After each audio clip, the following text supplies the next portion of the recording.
ketika yang lain tidak berhasil, darah Yesus berhasil. Saya ingat 10 tulah tidak berhasil membuat Firaun melepaskan umat Tuhan. Mulai dari air jadi darah, ya, datang katak, nyamuk, penyakit sampar, hujan es, tidak membuat Firaun bergeming. Tetapi ketika malam itu mereka menyembelih domba Paskah dan darahnya dilaburkan di atas pintu rumah umat Tuhan. Malam itu mereka dibebaskan, mereka dilepaskan. Saya mau katakan satu hal, ketika dokter tidak bisa menyembuhkan penyakit saudara, darah Yesus sanggup menyembuhkan penyakitmu. Amin.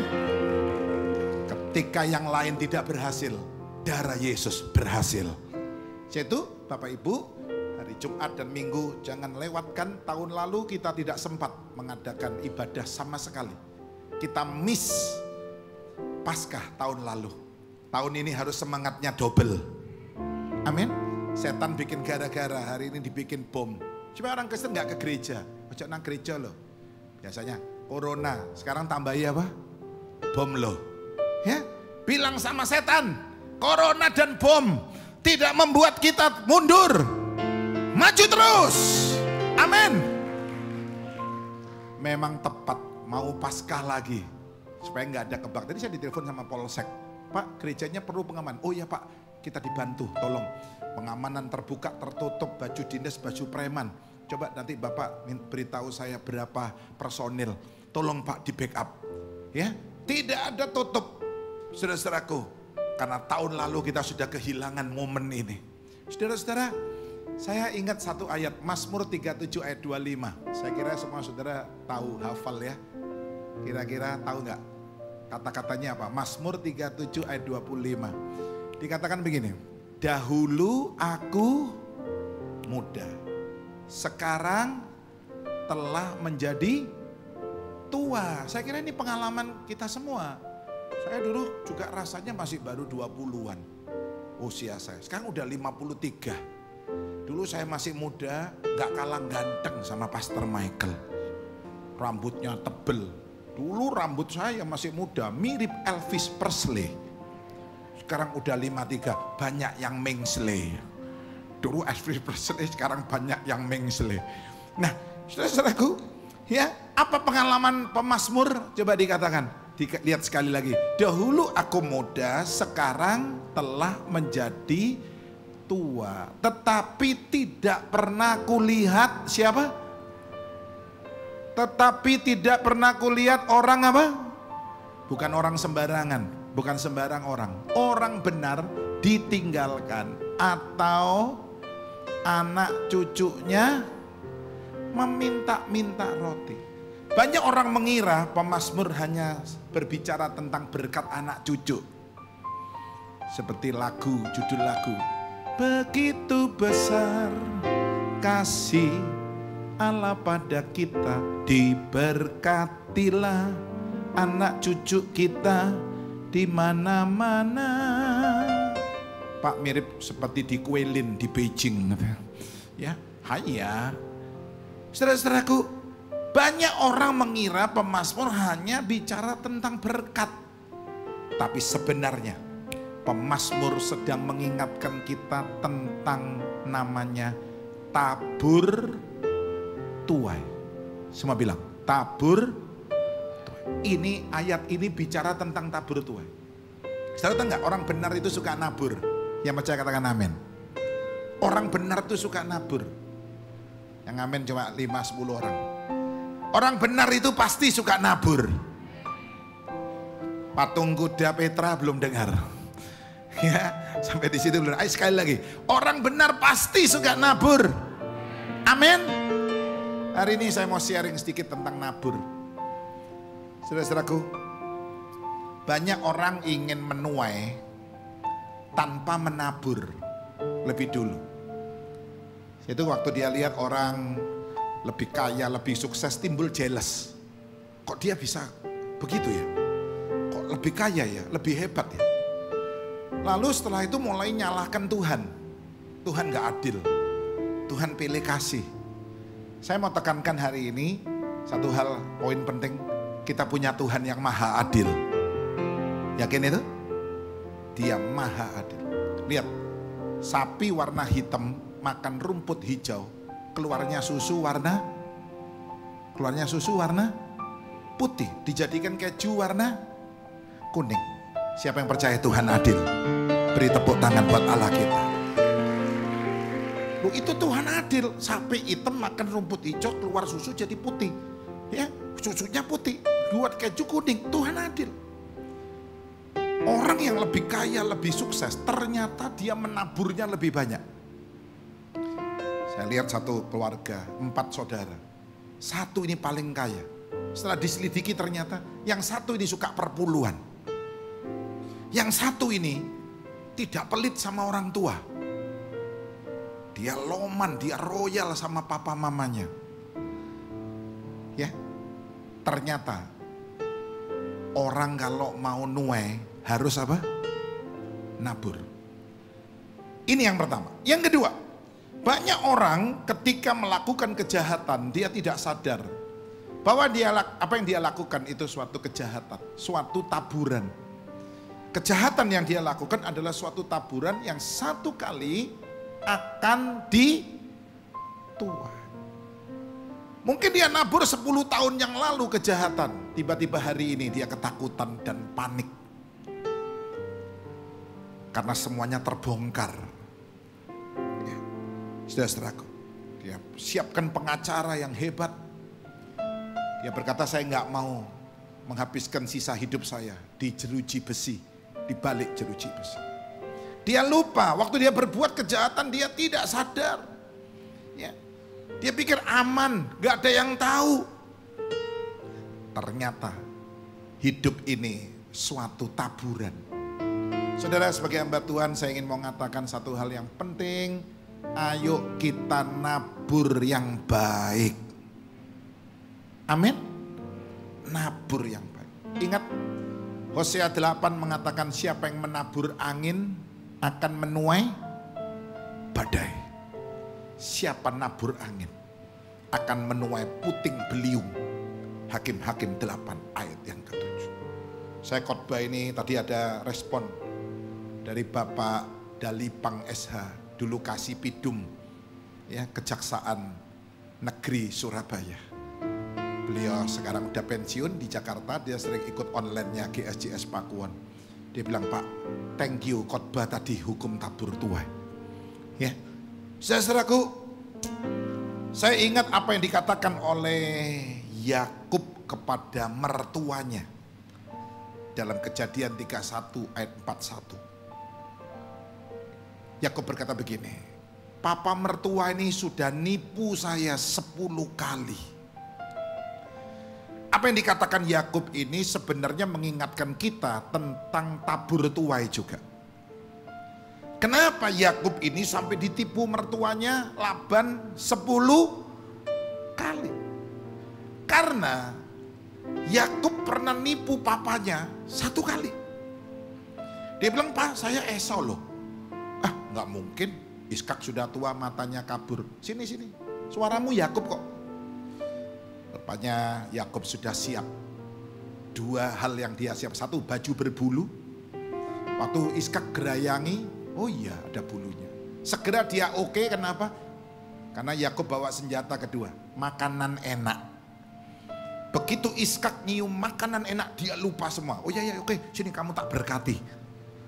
Kelemahan Iskak adalah sampai tua yang dicari adalah makanan enak. Hati-hati, Alkitab berkata makanan enak itu penipu. Halo, makanan enak itu apa? Makanan enak itu apa? Penipu. Kita seringkali nggak ditipu orangnya, ditipu makanannya. Dikatakan kalau engkau lihat makanan lesat, taruh pisau di lehermu. Alkitab bilang. Ya. Saudara, makanan enak bisa kita nikmati hanya sampai di leher. Itu lihat ya, orang kalau launching barang, ngajak join kerjasama, selalu dikasih apa? Makan buffet, soja, yang hauce, yang Wah, hisit, haisom, yang mahal-mahal. Orang setelah makan sungkan nggak beli. Setelah makan nggak enak, terpaksa tanda tangan, terpaksa transfer, m-banking. Sudah kadung makan. Hati-hati, Alkitab ini buku yang luar biasa. Alkitab adalah firman Tuhan sendiri. Ini nggak pernah ketinggalan zaman, justru ini meninggalkan zaman. Yang percaya beri tepuk tangan buat Alkitab. Makanan enak hanya sampai di leher. Sebab itu Daud pernah bilang begini, hidup dan mati, antara aku dan mati itu hanya sejengkal. Jarak aku dengan maut itu sejengkal. Coba semua bikin sejengkal begini, boleh? Saya minta, semua bikin begini. Coba taruh di mulut saudara. Saya taruh di mulut saya, lalu agak dangak sedikit. Sampai di mana ini? Di leher. Bener ini. Ya, jarak aku dengan mati, maut cuma sejengkal. Makanan enak tuh cuma sampai di sini Bapak Ibu. Udah turun dari leher nggak terasa. Betul nggak? Waktu makan, lidah kita, bibir kita, tenggorokan kita enak. Begitu sampai tenggorokan lepas, hilang. Nggak mungkin sampai di sini lalu turun lalu masih kerasa. Hoje ya. Hoje ini aduh. Nggak mungkin. Perut kita goyang-goyang. Enak Cuma enaknya sampai di sini. Sekarang banyak orang mati karena makanan enak. Mangan sing enak-enak terus lupa, buntu semua jantungnya. Tahu-tahu stroke, tahu-tahu dia dapat koroner harus bypass. Makanan enak, Alkitab ini luar biasa. Ketika Yakub berkata saya Esau, dia terima berkat dengan cara yang salah.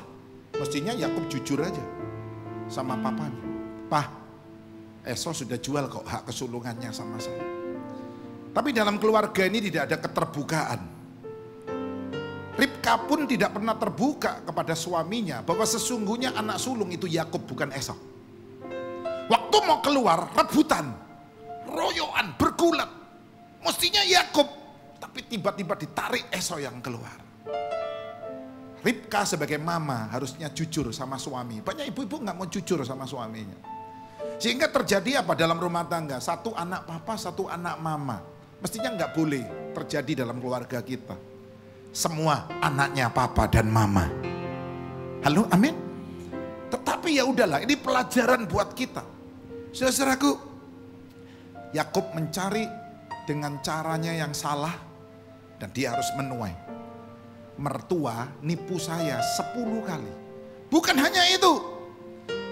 Yakub pada masa tuanya dia ditipu oleh anak-anaknya. Tentang Yusuf, dikabarkan Yusuf mati diterkam binatang buas, padahal semua itu rekayasa. Ternyata rekayasa sudah ada sejak zaman dulu, bukan hanya zaman sekarang. Ya, padahal Yusuf dijual oleh saudara-saudaranya menjadi budak di Mesir. Satu hal yang mau saya katakan, apa yang kita tabur pasti kita tuai. Itulah sebabnya hati-hati dalam menabur. Kadang-kadang kita nggak nuai, yang nuai anak cucu kita. Ya, saudara, mungkin orang tua kita pernah berbuat suatu kesalahan. Keluaran pasal 20 mencatat begini, kesalahan seorang ayah, terutama dalam hal penyembahan ilah lain, jangan ada padamu ilah lain, itu akan dibalaskan kepada anak cucu sampai giliran keempat.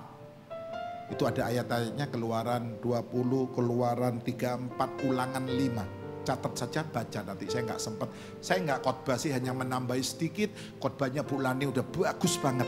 Jadi berkat buat kita. Amin. Bahwa kita ini mesti terikat. Ya, memang harus mau diikat karena cinta. Ya. Itu judulnya sinetron tadi, Ikatan Cinta.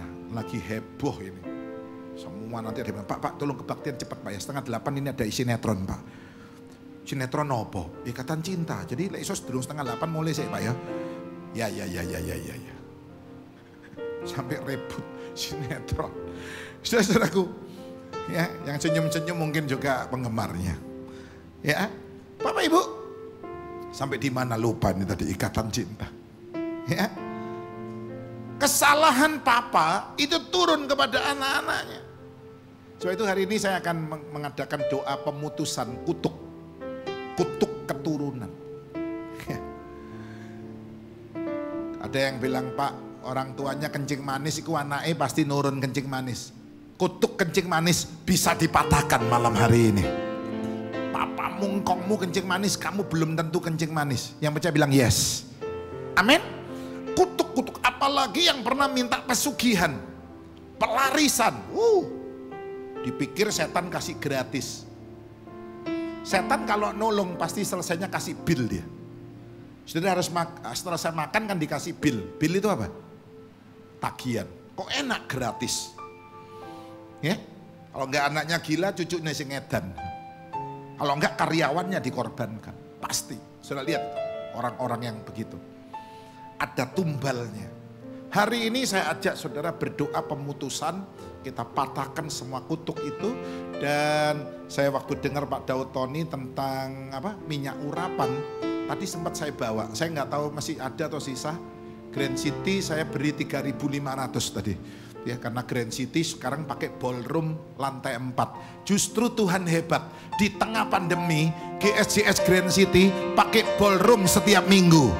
Beri tepuk tangan buat Allah kita. Pak Sulyang sampai kaget. Hari ini Pak Sulyang nggak hadir karena masuk rumah sakit, tapi besok mungkin pulang ya. Dia bilang, Pak, aku kok meneng-meneng gak iso ngomong kata. Ya, aku bilang gak apa-apa, aku kena angin. Mungkin setir mobil anginnya nyenter, gak iso ngomong, gak kira stroke lah. Pak Sulyang sehat, suka olahraga, minum jamu ramuan. Oh gak mungkin, saya bilang. Ayo tak doa no, wis waras kok Pak Sulyang. Cuma dia bilang saya kaget, Grand City gede yo Pak saiki. Lah iya Pak, iki lho sing bikin aku yo bingung. Tuhan niku ternyata guyon Tuhan niku. Di tengah pandemi begini perpuluhan turun 70%, kolektor turun 70%, GSJS Grand City malah pakai ballroom lantai 4 setiap minggu yang harganya gila-gilaan. Hampir mirip dengan ini, ratusan juta setiap bulan. Di sini membuktikan bahwa pekerjaan Tuhan tidak bergantung manusia. Pekerjaan Tuhan itu urusannya Tuhan sendiri. Amin. Tuhan yang menyediakan, saya nggak tahu dari mana gitu loh. Ajaib Tuhan itu.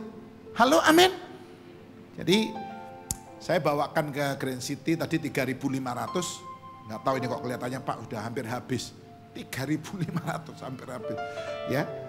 Nah, saya nggak tahu di sini masih ada. Kalau nggak ada, tolong dicatat. Minggu depan pasca saya buatin. Ya. Untuk dibagikan lagi ke sini. Nanti Pastor Michael, Pastor Selin yang akan menginfo ya kurang berapa yang belum, nanti minggu depan semua dapat. Ayo kita sembahyang supaya kutuk-kutuk keturunan dari orang tua kita di atas yang berbuat salah tidak turun kepada kita dan anak cucu kita. Yang mencakarakan yes. Ya. Bapak Ibu, ayo kita mengikatkan diri kepada Tuhan. Ini saya mau bahas sedikit aja. Ya. Cinta itu terikat. Tuhan, Paulus pernah berkata begini, Tuhan pakai Paulus untuk bertanya, ya, siapa yang mengikatkan diri dengan perempuan cabul menjadi satu roh dengan perempuan ini? Ayo kita baca 1 Korintus 6. Jangan kita mengikatkan diri dengan perempuan cabul. 1 Korintus 6, 2, 3. Atau tidak tahukah kamu bahwa sama-sama bahwa siapa yang mengikatkan dirinya pada perempuan cabul menjadi satu roh, satu tubuh dengan dia. Sebab demikianlah kata Nas, keduanya akan menjadi satu daging. Berikutnya ayat 17 bunyinya apa? Ayat lagi. Tetapi ya sama-sama. Tetapi siapa yang mengikatkan dirinya pada Tuhan, bilang saya. Belum semua. Tetapi siapa yang mengikatkan dirinya pada Tuhan menjadi satu roh. Mestinya kekristenan kita sampai di sini. Kita mengikatkan diri dengan Tuhan. Kalau saudara sekedar datang gereja, melayani, keluar masuk gereja, saya kira Tuhan gak puas dengan itu. Tuhan ingin kita ini mengikatkan diri kita dengan Dia. Lihat ya, Tuhan aja mengikatkan dirinya kepada kita. Lewat apa? Lewat janji. Dia Tuhan yang terikat dengan janjinya. Karena Dia tidak mungkin ingkar janji. Tuhan bisa lakukan segala perkara. Hanya satu yang Dia nggak bisa. Dia ingkar janji. Dia nggak bisa. Percaya Tuhan nggak pernah ingkar janji? Biar bumi akan berlalu. Ingat lagu itu. Biar bulan tak bercahaya lagi. Biar langit akan bergoncang. Matahari tak bersinar lagi. Yang bisa bantu nyanyi. Tetapi Tuhan Yesusku tak pernah ingkar janji. Semua yang difirmankannya pasti akan digenapi. Amin. Dia nggak pernah ingkar janji. Bayangkan Dia yang maha segalanya, Dia terikat dengan kita lewat janji. Jadi buku yang kita pegang ini, Alkitab, isinya apa? Perjanjian lama, perjanjian janji ini. Dia terikat dengan firman-Nya. Lihat darah yang kita minum barusan. Darah apa ini? Darah perjanjian. Bilang, darah apa? Istri yang kita punya, itu istri perjanjian namanya. Tepuk tangan buat janji Tuhan. Amin. Orang Kristen ini anak perjanjian. Loh, Dia yang segalanya terikat dengan kita. Kenapa kita nggak mau mengikatkan diri dengan Tuhan? Kita malah terikatnya sama perempuan yang nggak benar. Ada satu bapak bilang, Pak, aku gak bisa lepas dengan perjinahan ini. Ya, aku ujungnya nyeleweng terus. Ayo Pak, dilepaskan. Ada yang terikat dengan narkoba sampai 3 kali masuk medaeng, sik gak kapok. Istrinya bilang, Pak Sam, bojoku wis ping 3 Pak, mlebu medaeng ping 3, sik gak kapok Pak. Kenapa engkau terikat dengan hal-hal itu? Kenapa kita nggak terikat aja dengan Tuhan? Saya mau tutup ya. Ketika Yesus mau masuk Yerusalem, Yesus mencari seekor keledai untuk ditunggangi. Hari ini teman-teman Katolik merayakan Minggu Palma. Memperingati Yesus masuk Yerusalem dan orang menyambut dengan daun apa? Palem. Itu teman-teman Katolik hari ini bawa daun palem ke gereja. Didoain pastor, dipercik air, bawa pulang, taruh di rumahnya. Salibnya orang Katolik pasti ada apa? Daun palem. Tahun depan ganti baru, bawa lagi ke gereja. Waktu Yesus masuk Yerusalem, Dia naik seekor keledai. Kenapa sih Yesus nggak naik kuda aja? Bukankah kuda lebih gagah? Ternyata Tuhan tidak suka dengan yang namanya kegagahan manusia. Ada ayat mengatakan bukan kuat, bukan gagah, tapi rohku, kata Tuhan. Tuhan tidak mau kita memamerkan kekuatan kita, kehebatan kita di depan Dia. Tuhan muak dengan semuanya itu. Paulus pernah berkata, di saat aku lemah, di situ aku kuat. Di saatku tak berdaya, katakan, kuasa-Mu yang sempurna. Ketika ku percaya mujizat itu, nggak ada gunanya engkau pamer kehebatanmu di depan Tuhan. Tuhan nggak suka itu. So itu Tuhan suka naik keledai. Keledai yang dicari oleh Yesus adalah keledai yang terikat, keledai yang tertambat, saudara. Ikatan cinta ini. Semua saya hanya menambahi sedikit khotbahnya Pastor Lani Gunawan, istriku nih, yang sudah bersama saya itu lebih dari 30 tahun. Jadi saya bilang sama istri saya, kalau sekolah teologi ya, dia bukan cuma STH, MTH, dia udah profesor. Karena Orang tiap hari Nabi, cuma dia nggak mau tampil. Dia bilang saya belakang layar. Oh jangan, 2021 waktunya bulan nih harus tampil. Jadi berkat. Setuju? Beri tepuk tangan buat Allah kita. Masa cuma Pastor Michael, Pastor Selin, Pastor Timothy, Andrew Timothy tampil. Bulan nih harus tampil jadi berkat. Gitu ya. Nah, saudara-saudaraku, yang dicari Tuhan adalah keledai yang terikat, tertambat. Tuhan tidak cari keledai liar yang tidak mau diikat, yang jalan kemana-mana. Sehingga waktu murid-murid cari teriak-teriak, Dai, Dai, di mana kamu Dai? Keledai kan panggilannya Dai. Dai, Dai, Dai, Dai. Lo kayak manggil istriku Pak, Dai, Dai. Dai, Dai kan koinya istri. Dai, Dai, Dai. Enggak. Tuhan cari yang terikat.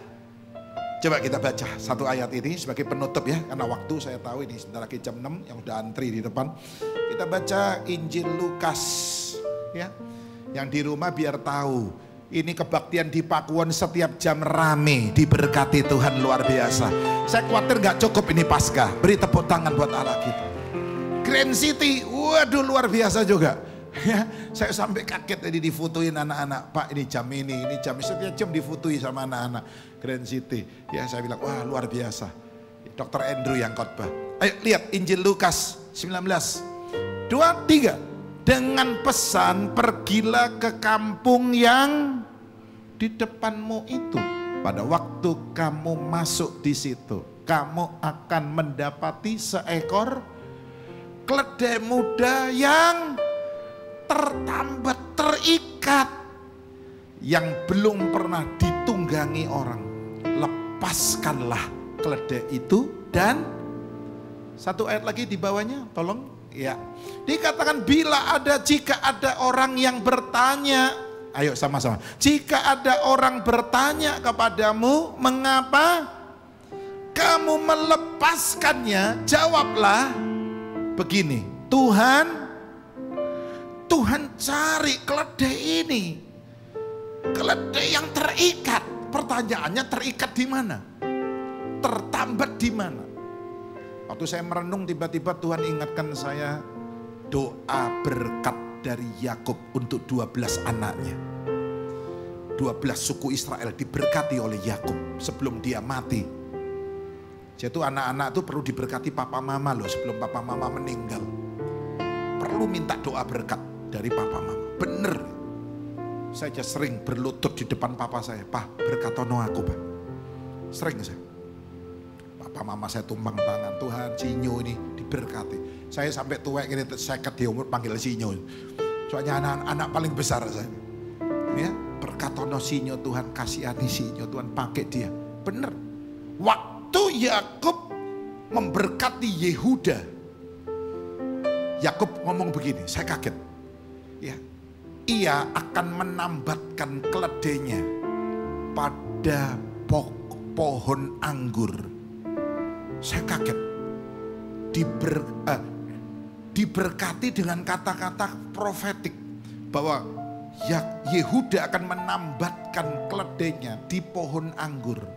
Jadi keledai ini bukan diikat di tiang listrik, tiang gantungan, tiang PLN, tiang Telkom atau mungkin pagar. Enggak, bukan diikat di pagar. Diikat pada pohon. Halo, pada pohon anggur. Siapa sih pohon anggur ini sebenarnya? Yesus pernah bilang begini. Yohanes 15. Yesus pokok dan kita carangnya, tinggallah di dalam dia. Lagu sekolah minggu. Yesus pokok dan kita carangnya, tinggallah di dalam. Sebenarnya berkat dari Yakub adalah suatu kata-kata profetik, suatu kata-kata kenabian bahwa kita keledai-keledai yang bodoh ini harus terikat kepada Yesus, pohon anggur yang benar itu. Sebagai ayat terakhir kita buka doa berkat dari Yakub ya. Kita baca bersama-sama doa ini, luar biasa. Ayat yang keempat, ayat yang ke-11. Kejadian 49 ayat 11. 2-3. Ia akan menambatkan keledainya pada Belum semua. Pemain musik naik, singer silakan. Ia akan menambatkan keledainya pada pohon anggur dan anak keledainya pada. Ia akan mencuci pakaiannya dengan. Saya mau tanya, konglomerat mana yang nyuci baju pakai anggur? Ada nggak? Belum pernah ada. Di Alkitab ada cuci baju pakai anggur. Kok nggak ada amin? Nggak ada, cuma ada di Alkitab ini. Ayo baca sekali lagi. Ia akan mencuci pakaiannya dengan apa? Anggur, dan bajunya dengan darah buah anggur. Kalau saudara penasaran, nanti sampai di rumah beli anggur atau mampir ke supermarket, dipencet ada enggak yang keluar darah? Alkitab tulis darah buah anggur. Siapa buah anggur yang berdarah? Kok gitu? Dengarnya cuma siapa buah anggur yang berdarah itu? Yesus. Tepuk tangan buat Yesus. Haleluya.